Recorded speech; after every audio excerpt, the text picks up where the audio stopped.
ठीक है, तो अभी जो अपन पढ़ेंगे वो है कि कूलाम के नियम का सदिश रूप क्या होता है। अभी जो पढ़ा है अपन ने वो क्या है, अदिश रूप है कूलाम के नियम का, कि सिर्फ और सिर्फ हमने वहां पे काय की बात करी है, परिमाण की बात करी है। अब कूलाम के नियम का सदिश रूप अदिश रूप क्या होता है कि कूलाम काय की बात कर, कूलाम ने किसकी बात करी, कूलाम ने बात करी बल की, और बल कैसी राशि है, सदिश राशि है।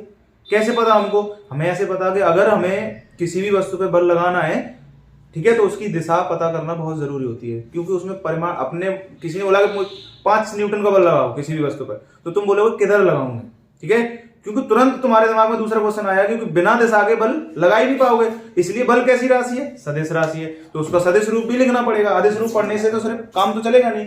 तो अब पढ़ते हैं कूलाम के नियम का सदिश रूप। कूलाम के नियम का सदिश रूप, ठीक है, तो vector form of coulombs law, vector form of coulombs law, ठीक है।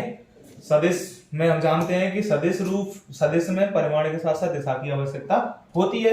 तो क्या हुआ कि हमने दो आवेश लिए, वही प्लस के Q1 और प्लस के Q2, ठीक है। हम कुछ भी ले सकते हैं, ये बात क्लियर होनी चाहिए। हम माइनस माइनस के ले सकते हैं, ठीक है, हम प्लस माइनस भी ले सकते हैं। बस क्या होगा कि जब समान ले रहे हैं तो प्रतिकर्षण बल लगेगा, और असमान लेंगे तो क्या लगेगा, आकर्षण बल लगेगा, ठीक है ना बच्चों।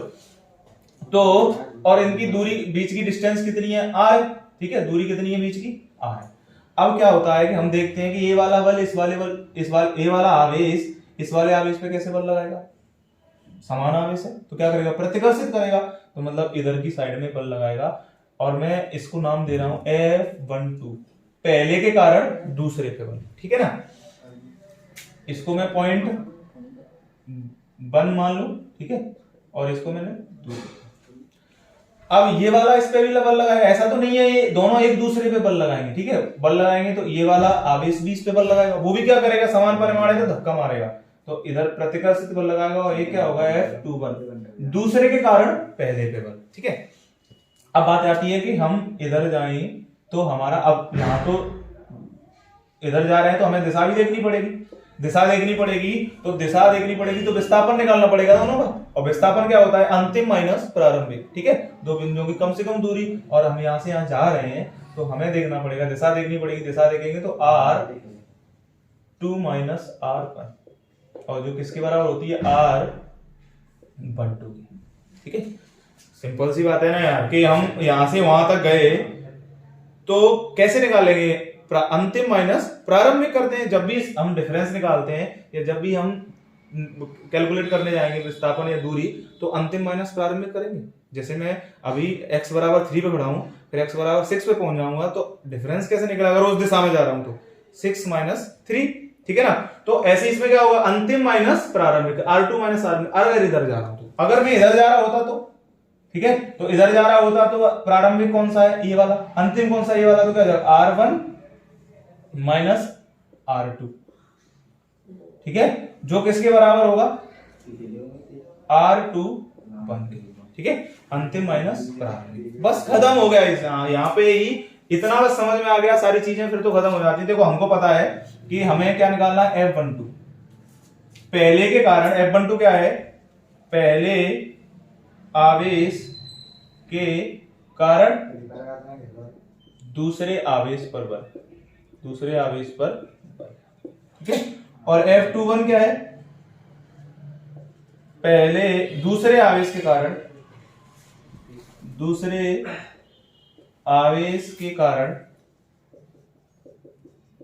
पहले आवेश पर बल, ठीक है ना बच्चों।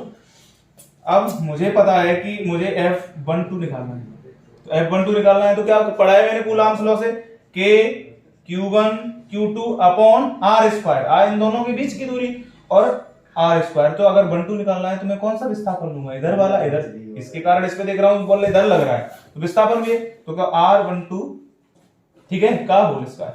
देखो मॉड लगा है तो तुम भले ही वेक्टर लगाओ चाहे मत लगाओ, मॉड लगाए ना, क्योंकि परिमाण हमेशा एक वैल्यू होती है जिसे दिशा की वो ज्यादा जरूरत होती नहीं, ठीक है, क्योंकि मॉड लगा है। हम इसको हटा के सिर्फ ये भी लिख सकते हैं, ठीक है, आर स्क्वायर, ठीक है, क्योंकि वर्ग हमेशा धनात्मक होता है, तो यहाँ पे अगर हमें मॉड लिखना है, अगर उसके जैसा लिखना है, तो R12 का मोड स्क्वायर, ठीक है।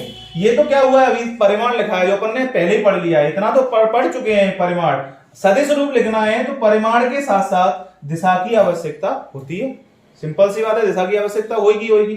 अब दिशा के लिए क्या करूं मैं, तो मैंने पढ़ा है बच्चों 11th में पढ़ते हैं हम सदिश, और सदिश में पढ़ते हैं एकांक सदिश। और एकांक सदिश क्या होता है, अगर कोई ए वेक्टर है, ठीक है, और उसका हमें एकांक सदिश निकालना है, ठीक है, क्या निकालना है, एकांक सदिश निकालना है, तो क्या होता है, ए वेक्टर बट्टे मॉड ए, क्या निकालते हैं, ए वेक्टर बट्टे मॉड ए। यहां से हम एक, यहाँ पे मैं ये दिशा बताता है, क्या करता है, एकांक सदिश क्या होता है, जिसका परिमाण हो और वो क्या करता है, वो दिशा बताता है। तो इसका परिमाण तो मुझे ये पता चल गया, अब मुझे इसकी दिशा बतानी है, तो मैं क्या करूंगा, यहाँ पे कैप लगाऊंगा। किसका कैप लगाऊंगा, R12 का, ठीक है, R12 का कैप। ये मेरा परिमाण के साथ साथ दिशा वाला हो गया, मतलब ये क्या हो गया, सदिश रूप हो गया। यहाँ पे परिमाण ये है और दिशा ये है, ठीक है। अब मान लो एग्जाम में ऐसा नहीं लिखा है, तो हमें कहां तक जाना है, हमें और थोड़ा डिटेल में जा सकते हैं। हम जानते हैं R12 बराबर क्या होता है, R12 का वेक्टर बट्टे R12 की वो मॉड। इसको उठा के इसमें रख दो इक्वेशन फर्स्ट में, ठीक है, तो समीकरण फर्स्ट में मान रखेंगे R12 कैप का मान समीकरण फर्स्ट में रखने का, ठीक है। तो क्या हो जाएगा, मैं यहां लिख देता हूं F12 का वेक्टर बराबर के Q1 Q2 अपॉन R12 का होल स्क्वायर इंटू क्या रख देंगे, R12 का वेक्टर बट्टे R12 का मॉड। देखो ये दो घातें हैं, ये घातें कितनी हो जाएंगी, 3 हो जाएंगी। तो F12 का वेक्टर बराबर के Q1 Q2 अपॉन R12 के वेक्टर की घात कितनी हो जाएगी, 3 इंटू क्या, R12 का वेक्टर। यार समझ में तो आ गया होगा, ठीक है, क्यों, क्योंकि ये तो परिमाण है, ये क्या है, परिमाण है, दिशा क्या बता रहा है, ये बता रहा है, ठीक है।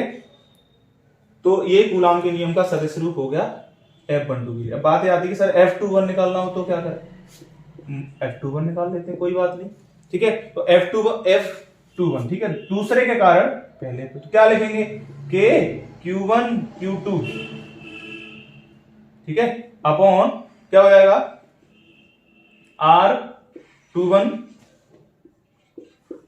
का होल स्क्वायर, क्योंकि 21 क्या है, दूसरे का कारण पहले को इधर आ रहे हैं, तो ये वाला, ठीक है, क्या हो जाएगा इसके लिए, 21 का कैप। अब वही ये भी हो गया 21, ठीक है, सेम टू सेम इसकी जगह लिखेंगे तो R21 बराबर क्या हो जाएगा, R21 बराबर R21 का वेक्टर बट्टे R21 का मॉड। इसको यहां रख दो तो क्या हो जाएगा, F, मैं डायरेक्ट लिख देता हूं, F21 बराबर के Q1 Q2 upon R21 vector का whole cube into R21 vector, ठीक है।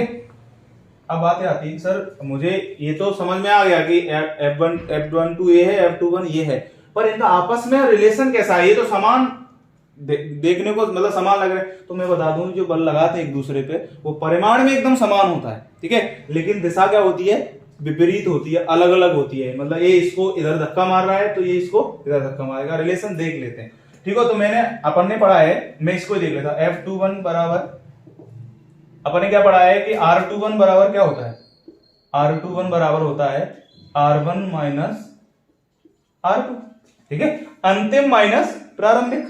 तो मैं इसको इसमें रखूंगा के Q1 Q2 अपॉन, इसमें यहां पे भी रख लो R1 माइनस R2 वेक्टर का cube into R1 minus R2, ठीक है ना, ये मॉड नहीं है, ठीक है, क्योंकि ये सिर्फ वेक्टर है। मैंने R21 की जगह क्या रखा, R1 माइनस R2।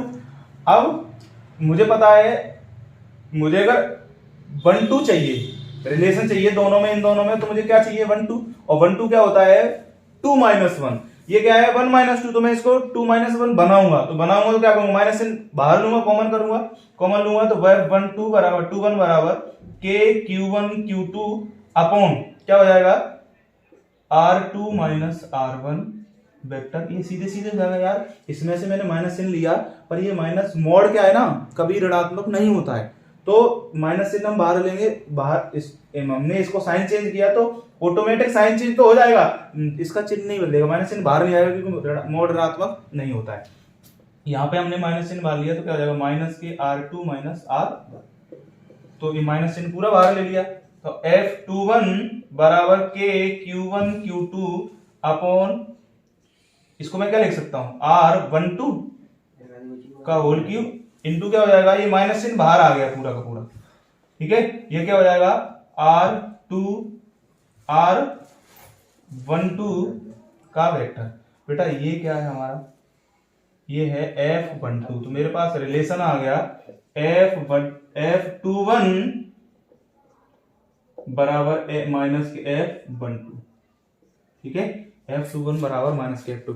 परिमाण में समान है लेकिन माइनस चिन्ह क्या बता रहा है, दिशा, कि अगर दो आवेश यहां लिए हैं तो ये अगर इसको इधर धक्का मार रहा है तो ये इसको इधर धक्का मारेगा, दिशा हमेशा विपरीत होगी, ठीक है, परिमाण हमेशा समान है, ये हमने प्रूफ कर दिया। तो ये क्या है, कूलाम के नियम का सदिश रूप है, जहां परिमाण के साथ साथ काय की आवश्यकता हो रही है, दिशा की आवश्यकता हो रही है, ठीक है ना, नोट कर लीजिए सारे बच्चों।